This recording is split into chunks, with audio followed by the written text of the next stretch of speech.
네, 우리 주일학교 가족분들, 우리 친구들 오늘 하루도 건강하게 잘 계셨나요? 오늘 하느님께서 주신 말씀 함께 보겠습니다. 요한이 전한 복음서 8장 1절부터 11절의 말씀입니다. 예수께서는 올리브산으로 가셨다. 다음 날 이른 아침에 예수께서 또다시 성전에 나타나셨다. 그러자 많은 사람들이 몰려들었기 때문에 예수께서는 그들 앞에 앉아 가르치시기 시작하셨다. 그때의 율법학자들과 바리사이파 사람들이 가늠하다 잡힌 여자 한 사람을 데리고 와서 앞에 내세우고, 선생님, 이 여자가 가늠하다가 현장에서 잡혔습니다. 우리의 모세 법에는 이런 죄를 범한 여자는 돌로 쳐 죽이라고 하였는데 선생님 생각은 어떻습니까? 하고 물었다. 그들은 예수께 올가미를 씌워 고발할 구실을 찾으려고 이런 말을 하였던 것이다. 그러나 예수께서는 몸을 굽혀 손가락으로 땅바닥에 무엇인가 쓰고 계셨다. 그들이 하도 대답을 재촉하므로 예수께서는 고개를 드시고 너희 중에 누구든지 죄 없는 사람이 먼저 저 여자를 돌로 쳐라 하시고 다시 몸을 굽혀 계속해서 땅바닥에 무엇인가 쓰셨다. 그들은 이 말씀을 듣자 나이 많은 사람부터 하나하나 가버리고 마침내 예수 앞에는 그 한가운데 서 있던 여자만이 남아 있었다. 예수께서 고개를 드시고 그 여자에게 그들은 다 어디 있느냐? 너의 죄를 묻던 사람은 아무도 없느냐? 하고 물으셨다. 아무도 없습니다, 주님. 그 여자가 이렇게 대답하자 예수께서는 나도 네 죄를 묻지 않겠다. 어서 돌아가라. 그리고 이제부터 다시는 죄 짓지 마라. 하고 말씀하셨다. 이것은 주님의 말씀입니다. 하나님께 감사합니다. 자, 우리 친구들 학교에 가면 옛날에 신부님이 클 때는 친구들이 막 아침에 모여서 막 이런 얘기 저런 얘기 막 이렇게 하고 있다가 선생님이 딱 들어오시면 애들이 막 부산하게 자리에 딱 앉고, 그 다음에 반장이 일어서서 차렷 경례 하면 친구들이 다 같이 선생님을 향해서 선생님 안녕하세요 이렇게 인사를 했어요. 요즘에는 우리 친구들이 그런 예를 들면 그런 절차가 있는지 잘 모르겠네요. 그런 절차가, 그런 분위기가 나오면 신부님 나이대 되는 어른들은 다 이제 수업 시작하는구나, 이제 학교의 하루가 시작되는구나, 이런 느낌이 확 들거든요. 오늘 우리가 읽은 예수님의 말씀을 보면 예수님께서 올리브산에 올라가셨다가 그 다음에 이른 아침에 성전으로 가셨다 이렇게 되어 있죠. 그리고 그 이른 시간이었는데도 불구하고 사람들이 예수님이 성전에 나타나셨다고 얘기를 듣고는 막 몰려들기 시작했어요. 그래서 이른 아침부터 벌써 사람들이 성전으로 모여들었고 예수님께서는 자리에 앉으시고 그 다음에 가르치시기 시작하셨다 이렇게 돼 있거든요. 이 모습, 사람들이, 제자들이 나와 있고 선생이 자리에 앉아서 말을 시작하는 것이 이제 종이치고 수업이 시작돼요. 선생님이 학생들을 가르치고 학생들이 수업을 듣습니다. 배움을 시작합니다. 라는 의미가 되는 거예요. 유대인들에게. 이런 표현 자체가. 그래서 이 말은 무슨 뜻이냐면 이 복음서를 처음 읽었던 사람들에게는 예수님이 선생님이 되셔서 사람들에게 제대로 교육을 하시는구나. 이게 지금 가르치는 교육의 장이 펼쳐졌고 사람들이 배우기 시작했구나. 이런 느낌을 확 주는 그런 표현이에요. 그런데 이 신성한 이 정말 귀한 배움의 자리에 이 율법학자들과 바리사이파인들이 굳이 그 분위기를 깨고 누구를 데려왔나요? 범죄자를 데려온 거예요. 상당히 분위기를 흐리고 일부러 그 자리, 그 배움의 자리를 깨는 행동을 한 겁니다. 그래서 일부러 꼬집어서 예수님을 이들이 이렇게 부릅니다. 선생, 이렇게 부릅니다. 당신이 지금 우리의 자리에서 어디서 돌아다니다가 온 사람인데 사람들을 모아놓고 우리 자리에서 가르치고 있어. 그런 마음이 있는 거죠. 예수님에게 선생 이렇게 부르면서 현장에서 범죄를 저지르고 있는 한 여인을 현장에서 잡아가지고 변호를 할 수도 없는 입장인 거죠. 현장범이니까. 그렇게 잡아온 여인인데 이 여인이 저지른 범죄는 사실 모세의 율법에, 그들의 율법에 의하면 돌로 쳐서 죽여야 하는, 이스라엘 안에서 없애야 하는 아주 무거운 죄를 진 거였거든요. 그 여인을 딱 하필이면 굳이 그 자리에 끌고 와서 재판하는 장소도 아닌데 예수님이 가르치시는 장소, 그 자리에 끌고 와서 딱 들이대면서 말하는 거예요. 우리나라 말로는 선생님 뭐 이렇게 되어 있는데 당신은 뭐라고 말씀하십니까? 이렇게 존댓말로 쓰여져 있는데요. 사실 이스라엘 그 사람들의 말에 존댓말이 따로 있는 게 아니고요. 아마도 자신들이 더 높은 위치에 서서 이렇게 말했을 거예요.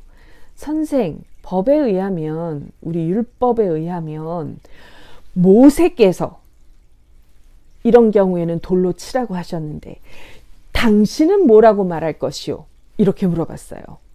그러니까 이들 스스로 모세의 자리에 예수님을 같은 선상에 놓고 대결을 시킨 거죠. 모세께서는 이렇게 말씀하셨는데 당신은 뭐라고 하겠소? 하고 도전을 한 거예요.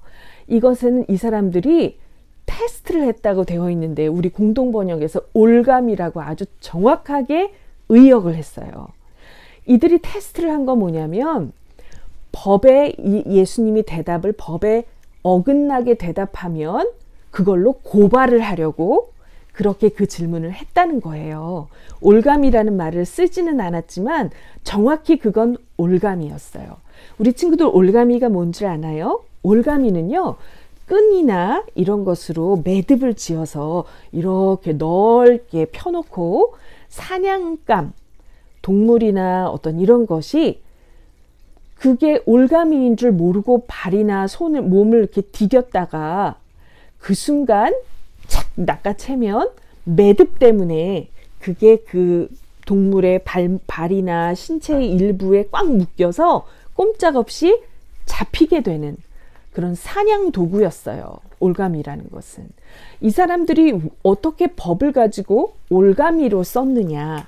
원래 하느님이 주셨던 율법은 선이 무엇인지 가르쳐 주시고 완벽한 선이신 하느님이 어떤 분이신지 알려주고 우리가 하느님의 백성으로서 어떻게 살아야 되는지를 알려주기 위해서 주셨던 법이었는데 이 사람들은 그걸 그냥 알려주는 게 아니라 그걸 사용해서 자기가 싫어하는 사람들, 자기가 나쁘다고 생각하는 사람들을 다 걸리게 만들어가지고 그걸로 그 사람들을 꼼짝 못하게 잡히도록 하는 데에 사용한 거예요. 오늘 그들이 싫어하고 없애고 싶어 했던 예수님에게 한 것처럼요.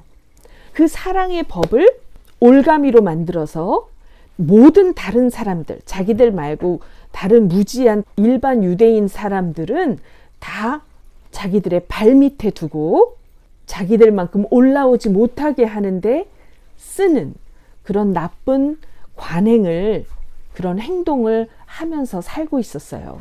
그래서 예수님께도 이 법을 가지고 예수님께 이렇게 도전을 한 거죠. 그런데 예수님이 너무 당황스럽게 나오셨어요. 예수님은 이들의 속셈을 다 아시죠.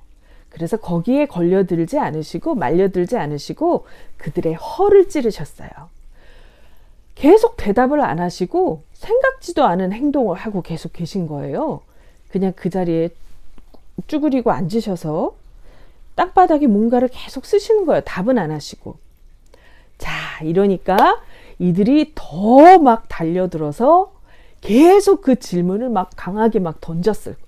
그죠? 아마도 점점 더 강하게 막 비꼬면서 그 질문을 던지고, 예수님이 대답을 하지 못하고 결국에는 분명히 이 여인을 돌로 쳐야 한다라고 대답하면, 사랑의 하느님, 그동안 율법학자들과 자기들이 얘기하는 하느님이 아닌 어떤 하느님을 막 얘기해서 사람들을 사로잡았던 그 예수님에 대해서 사람들이 실망하고 떠나가게 하거나, 아니면 어떻게든 이 돌로 쳐야 한다는 율법을 지키지 않는 대답을 해서 율법으로 고발을 할 수 있게 되거나, 이런 상태에서 예수님이 대답을 하셨을 때 이 예수님을 공경에 빠뜨리고자 하는 그 정해진 시나리오를 머릿속에 생각하면서 아주 의기양양하게 계속 채근을 한 거예요. 계속 질문을 해댄 거예요. 더 소리 높여서 사람들에게 들으라고, 사람들이 이 장면을 보도록 그렇게 계속 질문을 던졌죠.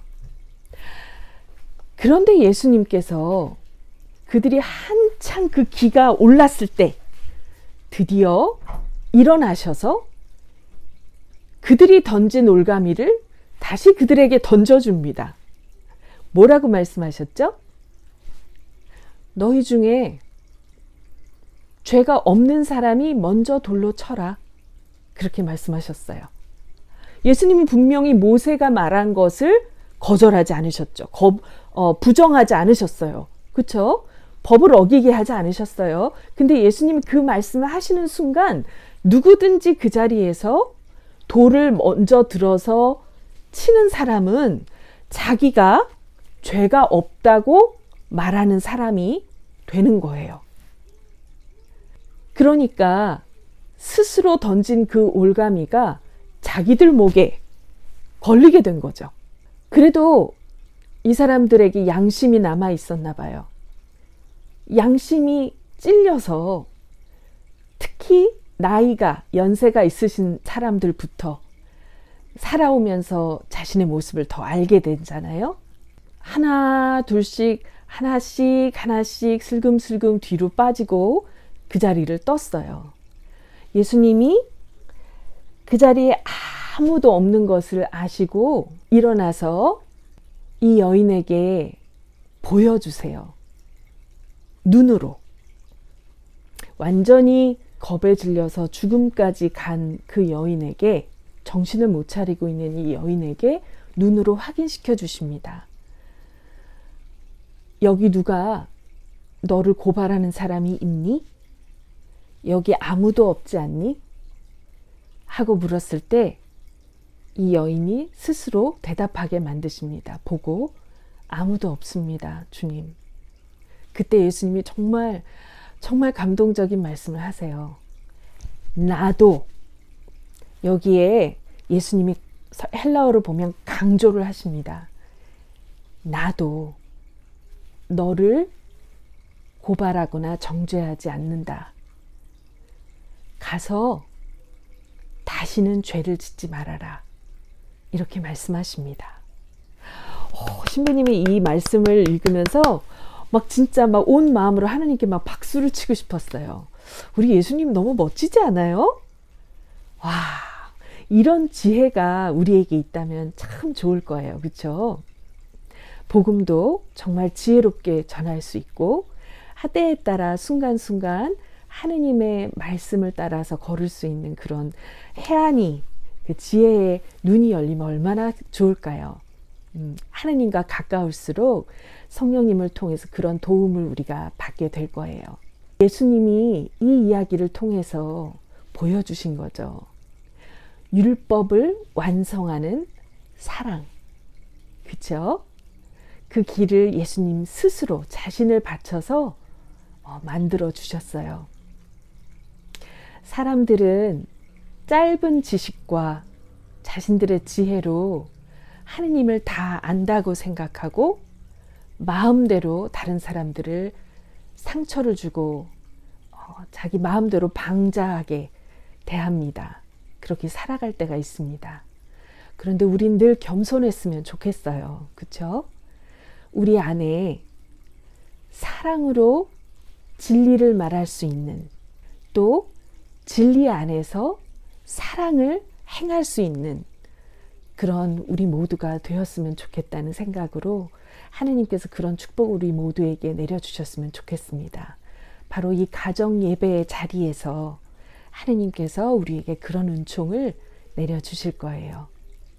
우리 모든 가정교회 여러분들을 주 예수 그리스도 이름으로 축복합니다. 성부와 성자와 성령의 이름으로 말씀드렸습니다. 아멘.